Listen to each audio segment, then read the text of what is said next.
2019 সালের মে মাস থেকে করোনার প্রাদুর্ভাবে কিন্তু গোটা বিশ্ব আতঙ্কিত এবং আক্রান্ত হয়েছিল। বাদ যায়নি ভারতবর্ষ, পশ্চিমবঙ্গ, কলকাতা।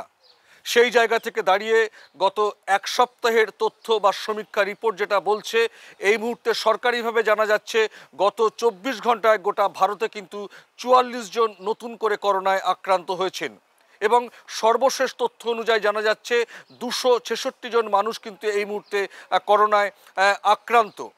যদিও চিকিৎসক মহল বা সরকারি স্বাস্থ্যবিধি রিপোর্ট অনুযায়ী যেটা জানা যাচ্ছে, আতঙ্কিত হওয়ার মতন কিন্তু কোনো পরিস্থিতি এই মুহূর্তে নেই। গত সপ্তাহে পশ্চিমবঙ্গে 7 জন করোনায় আক্রান্ত হলেও সর্বশেষ খবর অনুযায়ী এই মুহূর্তে কলকাতা তথা গোটা রাজ্যে 11 জন মতন কিন্তু করোনায় আক্রান্ত।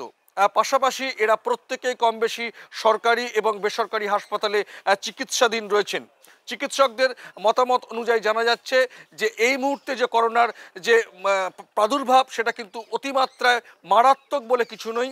সাবধানতা এবং চিকিৎসার আওতায় আসলেই কিন্তু তারা সুস্থ হয়ে যেতে পারেন। কলকাতার প্রখ্যাত চিকিৎসক কুণাল সরকার জানিয়েছেন, আতঙ্কিত হওয়ার মতন বা প্যানিক করার মতন কিন্তু এই মুহূর্তে কিছু নেই। তার বক্তব্য, যারা টিকা নেননি তাদের টিকা নিয়ে নেওয়া উচিত, আর যারা 3-3টে টিকা নিয়েছেন তাদের কিন্তু ভয়ের কিছু নেই।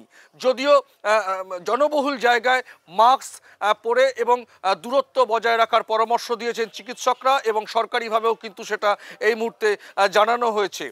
সরকারি স্বাস্থ্যবিধি অনুযায়ী বলা হচ্ছে যে ভিড় এবং জনবহুল জায়গায় গেলে স্যানিটাইজ করবেন, হাতে মাস্ক পরবেন, আতঙ্কিত হওয়ার মতন কিন্তু কোনো জায়গা নেই। পশ্চিমবঙ্গে এই মুহূর্তে যে 10 থেকে 11 জন হাসপাতালে চিকিৎসাধীন রয়েছেন, তাদের মধ্যে একজন 15 বছরের কিশোরের পাশাপাশি একজন গর্ভবতী মহিলাও রয়েছেন বলে জানা যাচ্ছে।